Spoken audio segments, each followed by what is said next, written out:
ನಮಸ್ಕಾರ prime time ಬುಲೆಟಿನ್ಗೆ ಸ್ವಾಗತ. ನಾನು ಕವನ ಕಾಂತಾವರ. ಮೊದಲಿಗೆ ಹೆಡ್ಲೈನ್ಸ್.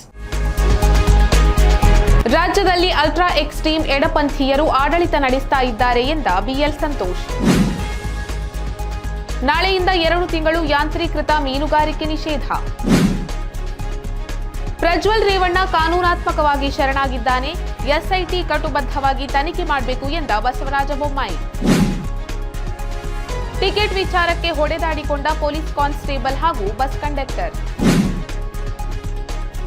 ಕಲ್ಯಾಣ ಕರ್ನಾಟಕದ ಅಭಿವೃದ್ಧಿಗೆ ಶ್ರಮಿಸುವೆ ಎಂದ ಅನಿಮೇಶ್ ಆನಂದವಾಡೆ ಭಾಲ್ಕಿ.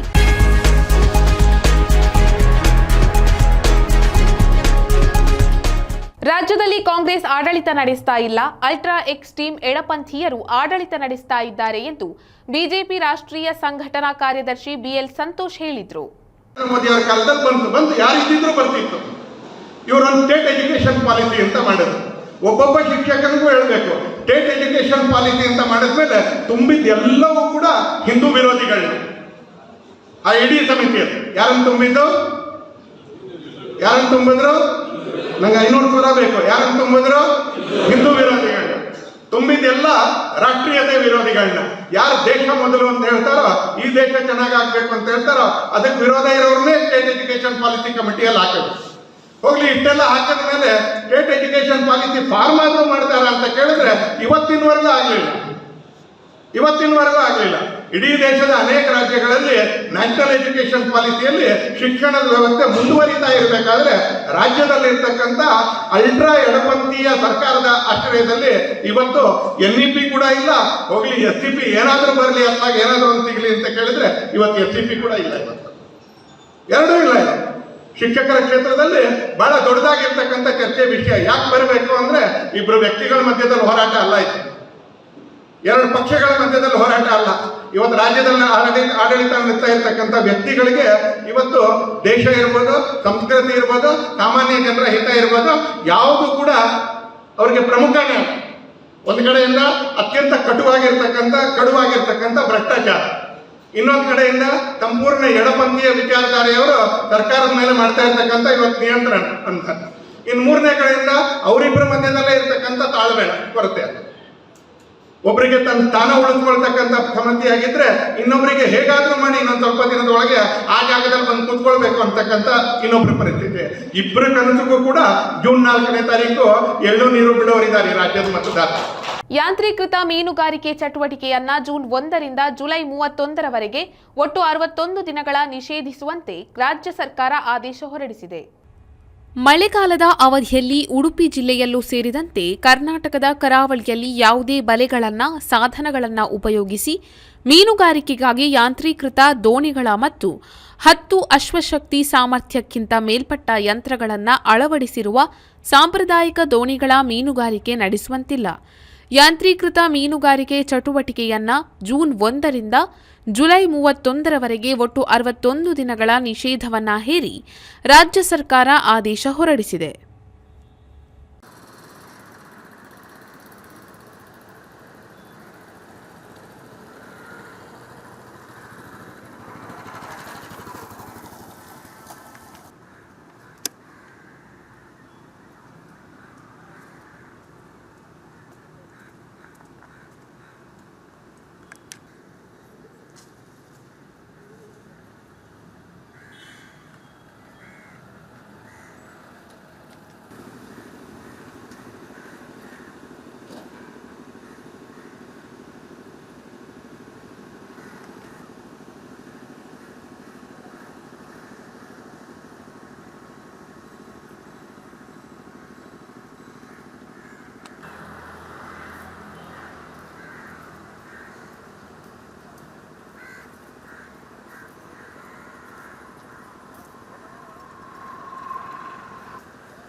Crime story.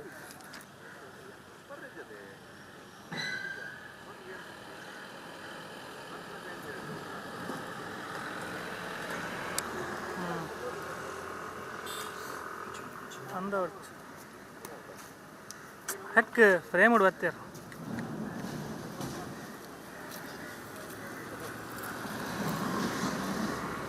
ಇದೀಗ ಪ್ರೈಮ್ ಟೈಮ್ ಬುಲೆಟಿನ್ನಲ್ಲಿ ಸಣ್ಣ ವಿರಾಮ.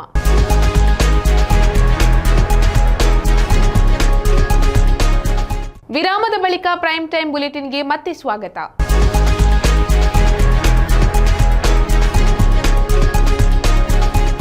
ಕಾನೂನಾತ್ಮಕವಾಗಿ ಅವನು ಶರಣಾಗಿದ್ದಾನೆ. ತನಿಖೆಯನ್ನ ಎಸ್ಐಟಿ ಅವರು ಕಟುಬದ್ಧವಾಗಿ ಮಾಡಬೇಕು ಅನ್ನೋದು ಇಡೀ ಕರ್ನಾಟಕದ ಜನರ ಒತ್ತಾಯ. ಅಲ್ಲದೆ ಸಂತ್ರಸ್ತರಿಗೆ ನ್ಯಾಯ ಸಿಗಬೇಕು ಎಂದು ಮಾಜಿ ಸಿಎಂ ಬಸವರಾಜ ಬೊಮ್ಮಾಯಿ ಹೇಳಿದ್ದಾರೆ. Now it will take its own course. ಕಾನೂನಾತ್ಮಕವಾಗಿ ಅವನು ಶರಣಾಗಿದ್ದಾನೆ. ತನಿಖೆಯನ್ನು SIT ಅವರು ಕಟ್ಟುಬದ್ಧಾಗಿ ತನಿಖೆಯನ್ನು ಮಾಡಬೇಕಂತ ನಮ್ಮ ಇಡೀ ಕರ್ನಾಟಕದ ಜನರ ಇಚ್ಛೆ ಮತ್ತು ಆ ಸಂತ್ರಸ್ತರಿಗೆ ನ್ಯಾಯ ಸಿಗಬೇಕನ್ನುವಂಥದ್ದು ನಮ್ಮೆಲ್ಲರ ಆಸೆ. ಸರ್, ಈ ಪ್ರಕರಣ ರಾಜಕೀಯ ಪ್ರೇರಿತ ಅನ್ನುವ ಒಂದು ಇದನ್ನು ಆರೋಪವನ್ನು ಇದು ನೋಡಿ ಯಾವ ರೀತಿ ಇದು ಪ್ರಚಲಿತ ಬಂತು, ಪ್ರಚಾರ ಆಯಿತು, ಆ ಪೆನ್ ಡ್ರೈವ್ ಯಾರ ಹತ್ರ ಇತ್ತು, ಅವ್ರೇನು ಮಾತಾಡಿದರು, ಅವ್ರಿಗೆ ಯಾಕೆ ಅರೆಸ್ಟ್ ಆಯಿತು, ಎಲ್ಲ ಹಲವಾರು ಆಯಾಮಗಳಿದು ಪಡ್ಕೊಂಡಿದೆ. ಹೀಗಾಗಿ ಖಂಡಿತವಾಗೂ ಇದರಲ್ಲಿ ರಾಜಕಾರಣವೂ ಕೂಡ ಬೆರ್ತಿದೆ. ಇದರಲ್ಲಿ ಎರಡು ಭಾಗ ಇದೆ. ಒಂದು ನಡೆದಂಥ ಒಂದು ಘಟನೆ, ಆ ಸಂತ್ರಸ್ತರದು ಅವ್ರು ನ್ಯಾಯ ಕೊಡುವಂಥದ್ದು, ಯಾರು ತಪ್ಪು ಮಾಡಿದ್ರೆ ಶಿಕ್ಷೆ ಮಾಡುವಂಥದ್ದು ಒಂದು ಭಾಗ ಇದ್ದರೆ, ಇನ್ನೊಂದು ಕಾನೂನು ಪ್ರಕಾರ ಇಂಥ ವಿಚಾರಗಳನ್ನು ಪ್ರಚಾರ ಮಾಡೋದು ಕೂಡ ಕಾನೂನು ವಿರುದ್ಧವಾಗಿದೆ. ಆ ಆ್ಯಂಗಲಲ್ಲೂ ಕೂಡ SIT ಮುಂದುವರಿಬೇಕು. ನಿಷ್ಪಕ್ಷಪಾತ ತನಿಖೆ ನಡೀತದೆ ಅಂತ ಅನ್ಸುತ್ತೆ.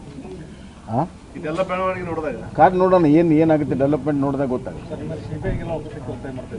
ಯಾವುದು? ಹಾಂ, ಚಂದ್ರಶೇಖರ್ ಪ್ರಕರಣ CBIಗೆ ಹೋಗೋದಕ್ಕೆ ಅತ್ಯಂತ ಯೋಗ್ಯ ಇದೆ. ಯಾಕಂತಂದರೆ ಇದರಲ್ಲಿ ಬ್ಯಾಂಕ್ ಕೂಡ ಇನ್ವಾಲ್ವ್ಮೆಂಟ್ ಆಗಿದೆ. ಆ್ಯಸ್ ಪರ್ ದ ರೂಲ್ಸು ಬ್ಯಾಂಕಿಂಗಲ್ಲಿ 10 ಕೋಟಿಗಿಂತ ಹೆಚ್ಚು, 10 ಕೋಟಿಗಿಂತ ಒಳಗಿದ್ದರೆ ಬ್ಯಾಂಕಿಂಗಲ್ಲಿ ಒಂದು ವಿಜಿಲೆನ್ಸ್ ಇರ್ತದೆ. ಆ ವಿಜಿಲೆನ್ಸ್ ತನಿಖೆ ಮಾಡಿ 10 ಕೋಟಿಗಿಂತ ಹೆಚ್ಚಿದ್ದಾಗ ಅದು CBIಗೆ ಆಟೋಮೆಟಿಕ್ಲಿ ಹೋಗಬೇಕು. ಈಗಾಗಲೇ ಬ್ಯಾಂಕ್ನವರು ಆ ಪ್ರಕ್ರಿಯೆಗೆ ಮುಂದುವರೆದಿದ್ದಾರೆ ಅಂತ ನಾನು ತಿಳಿದು ಬಂದಿದೆ. ಖಂಡಿತವಾಗೂ ಇದು ಬ್ಯಾಂಕಿನ ಪ್ರಕರಣ 10 ಕೋಟಿಗಿಂತ ಹೆಚ್ಚಿರೋದ್ರಿಂದ CBIಗೆ ಹೋಗೋದು ಅತ್ಯಂತ ಸೂಕ್ತ ಅಂತ ನಾನು. ಈ ನಾಗೇಂದ್ರ ವಿಚಾರದಲ್ಲಿ ಸರ್ಕಾರ ಮೊಂಡತನ ಮಾಡ್ತಾ ಇದೆ ಅಂತ ಅನ್ಸುತ್ತೆ. ಹಾಂ, ಇದು ನೋಡ್ರಿ, ಇಡೀ ಸರ್ಕಾರದ ನೈತಿಕತೆ ಪ್ರಶ್ನೆ ಇದೆ. ಇದು ಪರೀಕ್ಷೆ ಇದೆ ಸರ್ಕಾರದ. ಹಿಂದೆ ವಿರೋಧ ಪಕ್ಷದಲ್ಲಿದ್ದಾಗ ಯಾವ ನೈತಿಕತೆಯ ಬಗ್ಗೆ ಮಾತನಾಡಿದ್ರು ಅದೇ ನಾಯಕರು ಇವತ್ತು ಮುಖ್ಯಮಂತ್ರಿ ಮತ್ತು ಉಪಮುಖ್ಯಮಂತ್ರಿ ಇದ್ದಾರೆ. ಇವತ್ತು ಅವರ ನೈತಿಕತೆ, ಅವ್ರ ಸರ್ಕಾರದ ನೈತಿಕತೆ, ಅವ್ರ ಸರ್ಕಾರದ ಪ್ರಾಮಾಣಿಕತೆ ಪ್ರಶ್ನೆ ಇದೆ. ಪ್ರಾಮಾಣಿಕತೆಯನ್ನು ಉಳಿಸ್ಕೊಳ್ತಾರೋ ಅಥವಾ ಮಂತ್ರಿನ ಉಳಿಸ್ಕೊಳ್ತಾರ ಅನ್ನುವಂಥ ಪ್ರಶ್ನೆ ಅವ್ರ ನಿರ್ಣಯದ ಮೇಲೆ ಇದೆ. Thank you. ಅದ್ರ ಬಗ್ಗೆ ನಾನು ಕಮೆಂಟ್ ಇಲ್ಪ. ಯಾಗ ಯತ್ನ ಅವ್ರಿಗೆ ಗೊತ್ತು, ನಮಗೇನು ಗೊತ್ತಿಲ್ಲ. ಟಿಕೆಟ್ ವಿಚಾರಕ್ಕೆ ಜಗಳವಾಗಿ ಸಾರ್ವಜನಿಕವಾಗಿ ಪೊಲೀಸ್ ಕಾನ್ಸ್ಟೇಬಲ್ ಹಾಗೂ ಬಸ್ ಕಂಡಕ್ಟರ್ ಹೊಡೆದಾಡಿಕೊಂಡ ಘಟನೆ ಗುಂಡ್ಲುಪೇಟೆ ಬಸ್ ನಿಲ್ದಾಣದಲ್ಲಿ ನಡೆದಿದೆ. ಟಿಕೆಟ್ ವಿಚಾರಕ್ಕೆ ಜಗಳವಾಗಿ ಸಾರ್ವಜನಿಕವಾಗಿ ಪೊಲೀಸ್ ಕಾನ್ಸ್ಟೇಬಲ್ ಹಾಗೂ ಬಸ್ ಕಂಡಕ್ಟರ್ ಹೊಡೆದಾಡಿಕೊಂಡ ಘಟನೆ ಗುಂಡ್ಲುಪೇಟೆ ಬಸ್ ನಿಲ್ದಾಣದಲ್ಲಿ ನಡೆದಿದೆ. ಗುಂಡ್ಲುಪೇಟೆ ಡಿಪೋ ಕಂಡಕ್ಟರ್ ಲೋಕೇಶ್ ಹಾಗೂ ಮೈಸೂರು ಸಶಸ್ತ್ರ ಮೀಸಲು ಪಡೆ ಕಾನ್ಸ್ಟೇಬಲ್ ಕೊಟ್ರೇಶ್ ಹೊಡೆದಾಡಿಕೊಂಡಿದ್ದು, ಗುಂಡ್ಲುಪೇಟೆ ಪೊಲೀಸ್ ಠಾಣೆಯಲ್ಲಿ ಪ್ರತಿ ದೂರು ಕೊಟ್ಟಿದ್ದಾರೆ. ಕೊಟ್ರೇಶ್ ಕುಟುಂಬ ಗುಂಡ್ಲುಪೇಟೆ ತಾಲೂಕಿನ ಹಿಮವದ್ ಗೋಪಾಲಸ್ವಾಮಿ ಬೆಟ್ಟಕ್ಕೆ ತೆರಳಿ ಬೆಟ್ಟದಿಂದ ಗುಂಡ್ಲುಪೇಟೆಗೆ ವಾಪಸ್ಸಾಗುವ ವೇಳೆ ಕೊಟ್ರೇಶ್ ಅವರ ಚಿಕ್ಕಮ್ಮ ಮುಂದೆ ಕುಳಿತಿದ್ದು, ಕೊಟ್ರೇಶ್ ಅವರು ಹಿಂದೆ ಕುಳಿತಿದ್ರು. ಕೊಟ್ರೇಶ್ ಅವರ ಟಿಕೆಟ್ ಅನ್ನ ಚಿಕ್ಕಮ್ಮ ತೆಗೆದುಕೊಂಡಿದ್ರು. ಇದು ತಿಳಿಯದೆ ಕೊಟ್ರೇಶ್ ಕೂಡ ಟಿಕೆಟ್ ಪಡೆದುಕೊಂಡಿದ್ದಾರೆ. ಬಸ್ನಿಂದ ಇಳಿದ ಬಳಿಕ 2 ಬಾರಿ ಟಿಕೆಟ್ ಪಡೆದ ವಿಚಾರಕ್ಕೆ ಕಂಡಕ್ಟರ್ ಲೋಕೇಶ್ ಹಾಗೂ ಕಾನ್ಸ್ಟೇಬಲ್ ನಡುವೆ ಮಾತಿನ ಚಕಮಕಿ ನಡೆದಿದೆ. ಬಳಿಕ ವಿಕೋಪಕ್ಕೆ ತಿರುಗಿ ಇಬ್ಬರು ಕೂಡ ಹೊಡೆದಾಡಿಕೊಂಡಿದ್ದಾರೆ. ಕಲ್ಯಾಣ ಕರ್ನಾಟಕ ಭಾಗದ ಖಾಲಿ ಇರುವ ಎಲ್ಲ ಹುದ್ದೆಗಳ ಭರ್ತಿಗೆ ಹಾಗೂ ಶಿಕ್ಷಣದ ಮತ್ತು ಶಿಕ್ಷಕರ ಏಳಿಗೆಗೆ ಪ್ರಾಮಾಣಿಕವಾಗಿ ಶ್ರಮಿಸುತ್ತೇನೆ ಎಂದು ವಿಧಾನ ಪರಿಷತ್ ಈಶಾನ್ಯ ಪದವೀಧರರ ಚುನಾವಣಾ ಅಭ್ಯರ್ಥಿ ಅನಿಮೇಶ್ ಆನಂದವಾಡೆ ಭಾಲ್ಕಿ ಹೇಳಿದ್ದಾರೆ. ಅನಿಮೇಶ್ ಎಂ ಆನಂದವಾಡೆ ಅಡ್ವೊಕೇಟ್ ಭಾಲ್ಕಿ ಈಶಾನ್ಯ ಪದವೀಧರ ಚುನಾವಣೆ ಕ್ಷೇತ್ರಕ್ಕೆ ಕಣದಲ್ಲಿದ್ದು ನನ್ನ ಕ್ರಮ ಸಂಖ್ಯೆ 3 ಆಗಿರುತ್ತದೆ. ಇಂದು ನಾವು ಯಾದಗಿರಿ ಜಿಲ್ಲೆಯ ಬಾರ್ ಅಸೋಸಿಯೇಷನ್ಗೆ ನಾವು ಭೇಟಿ ಕೊಟ್ಟಾಗ ಎಲ್ಲ ವಕೀಲರ ಸಮಿತಿಯನ್ನು ಭೇಟಿ ಕೊಟ್ಟು ಯಾದಗಿರಿ ಬಾರ್ ಅಸೋಸಿಯೇಷನ್ ಏನಾದ ಭೇಟಿ ಕೊಟ್ಟೆವು. ಇಲ್ಲೂ ಕೂಡ ಏನಾದಂತಂದ್ರೆ ಎಲ್ಲ ನಮ್ಮ ವಕೀಲ ಸಂಘದ ಸದಸ್ಯರು ಮತ್ತು ಇಲ್ಲಿನ ಎಲ್ಲ ಪದವೀಧರ ಮತದಾರರು ಎಲ್ಲ ಒಲವು ಏನದಂತಂದ್ರೆ ಈ ಪಕ್ಷೇತರ ಅಭ್ಯರ್ಥಿ ಕಡೆ ಏನದಂತಂದ್ರೆ ತೋರಿಸ್ತಾ ಇದ್ದಾರೆ. ಈಗ ಎರಡೂ ಪಕ್ಷದವರು ಏನದಂತಂದ್ರೆ ಈ ಜನತಾ ಪಕ್ಷ ಇದು ಭಾರತೀಯ ಜನತಾ ಪಕ್ಷ ಆಗಲಿ ಅಥವಾ ಕಾಂಗ್ರೆಸ್ ಪಕ್ಷ ಆಗಲಿ ಅವ್ರು ಏನದಂತಂದ್ರೆ ಅವರು ಮನಸ್ಸೋತು ಏನದಂತಂದ್ರೆ ಈಗ ಟೋಟಲಿ ಆ ಪಕ್ಷದವ್ರಿಗೆ ಏನದಂತಂದ್ರೆ ಓಟ್ ಹಾಕ್ಬಾರ್ದು ಅಂತ ನಿರ್ಣಯ ಮಾಡಿ ಪಕ್ಷೇತರ ಅಭ್ಯರ್ಥಿಗೆ ಏನದಂತಂದ್ರೆ ಚುನಾವಣೆಯಲ್ಲಿ ಏನದಂತಂದ್ರೆ ಜಯಭೇರಿ ಮಾಡಿಸ್ಬೇಕಂಬುದೇ ಪೂರ್ಣ ನಿರ್ಧಾರ ಮಾಡಿದ್ದಾರೆ. ಅದಕ್ಕೆ ನಾವು ಏನದಂತಂದ್ರೆ ಈಗ ಈ ಒಂದು ಚುನಾವಣೆಯಲ್ಲಿ ಏನದಂತಂದ್ರೆ ಎರಡೂ ಪಕ್ಷದವರಿಗೆ ಏನದಂತಂದ್ರೆ ಮರೆತು ಪಕ್ಷೇತರ ಅಭ್ಯರ್ಥಿ ಏನದಂತಂದ್ರೆ ಗೆಲ್ಲಿಸಲು ದೃಢ ನಿರ್ಧಾರ ಏನದಂತಂದ್ರೆ ಈ ಮತದಾರ ಪದವೀಧರ ಕ್ಷೇತ್ರದ ಮತದಾರ ಏನದಂತಂದ್ರೆ ಒಲವು ತೋರಿಸಿದ್ದಾರೆ. ಅದಕ್ಕೆ ಈ ಒಂದು ಚುನಾವಣೆಯಲ್ಲಿ ಪಕ್ಷೇತರ ಅಭ್ಯರ್ಥಿನೇ ಗೆಲುವು ಸಾಧಿಸ್ತಾರೆ ಅಂತೇಳಿ ನಾ ಈ ನಿಟ್ಟಿನಲ್ಲಿ ಒಂದು ಹೇಳುತ್ತಾ ಈ ಹಿಂದೆ ಬರ್ತಕ್ಕಂಥ ಚುನಾವಣೆ ದಿನಾಂಕ 3/6/2024 ನಡೆಯತಕ್ಕಂಥ ಈ ಈಶಾನ್ಯ ಪದವೀಧರ ಕ್ಷೇತ್ರ ಚುನಾವಣೆಯಲ್ಲಿ ನಾನು ಒಬ್ಬ ಕಣದಲ್ಲಿದ್ದು ನನ್ನ ಕ್ರಮ ಸಂಖ್ಯೆ 3 ಅದಕ್ಕೆ ಈ ಕ್ರಮ ಸಂಖ್ಯೆ 3ಕ್ಕೆ ತಮ್ಮ ಅಮೂಲ್ಯವಾದ ಪ್ರಥಮ ಪ್ರಾಶಸ್ತ್ಯ ಮತವನ್ನು ನೀಡಿ ಆಶೀರ್ವಾದಿಸಬೇಕೆಂದು ತಮ್ಮಲ್ಲಿ ಕಳಕಳಿಗೆ ವಿನಂತಿ. ಹಿಂದೆ ಗೆದ್ದಂಥ ಎಲ್ಲ ಅಭ್ಯರ್ಥಿಯವರು ಈ ಕ್ಷೇತ್ರದಲ್ಲಿ ಗೆದ್ದಂಥ ಅಭ್ಯರ್ಥಿಗಳು ಚುನಾವಣೆಗೆ ಏನು ನೋಟಿಫಿಕೇಶನ್ ಆಗ್ತದೆ ಅವಾಗ ಮಾತ್ರ ಅವರು ಕಾಣಿಸ್ಕೊಳ್ತಾರೆ. ಅದ್ರ ನಂತರ ಅವ್ರು ಗೆದ್ದು ಹೋದ್ರು ಅಂತಂದ್ರೆ ಮತ್ತೆ ಚುನಾವಣೆ ಯಾವಾಗ ಬರ್ತದೆ ಅವಾಗೇ ಕಾಣಿಸ್ಕೊಳ್ತಾರೆ. ಅವ್ರು ಯಾವುದೇ ಅಭಿವೃದ್ಧಿ ಮಾಡ್ತಕ್ಕಂಥ ಯಾವುದೇ ಕಾರ್ಯ ಮಾಡಿರಲಿಲ್ಲ, ಮಾಡಿಲ್ಲ ಅವರು ಮಾಡಿಲ್ಲ. ಇದು ಈ ವಿಷಯ ಕೂಡ ಏನದಂದ್ರೆ ಈ ಪದವೀಧರ ಗೊತ್ತಿದೆ. ಅದಕ್ಕಾಗಿ ಅವ್ರು ಅಂತಂದ್ರೆ ಅವರು ಚುನಾಯಿತಗೊಂಡಿದ್ರು ಸಹ ಅವರಿಂದ ಏನದಂತ ಸೋತ್ ಹೋಗಿದ್ದಾರೆ. ಈಗ ಈ ಒಂದು MLC ಸೀಟ್ ಏನದ ಇದು ಈ ಪದವೀಧರ ಮತಕ್ಷೇತ್ರದಿಂದ ಬಹಳಷ್ಟು ಜನರಿಗೆ ಗೊತ್ತಿಲ್ಲ ಏನೋ ಅನ್ನಿಸ್ತದೆ. ಯಾಕಂತಂದ್ರೆ ಅವ್ರಿಗೆ ಗೆದ್ದು ಆ ಥರ ಏನದಂತಂದ್ರೆ ಅವ್ರು ಮತ್ತೆ ಮತಕ್ಷೇತ್ರಕ್ಕೆ ಬರ್ತಾರೆ ಅವ್ರು. ಅದರ ಸಲುವಾಗಿ ನಾನೊಂದು ದೃಢ ನಿರ್ಧಾರ ಏನಂತ ನಾನು ಈ ಮೊದಲು ಏನಂತಂದ್ರೆ ಸ್ಟೇಟ್ಮೆಂಟ್ ಕೊಟ್ಟಿದ್ದೀನಿ.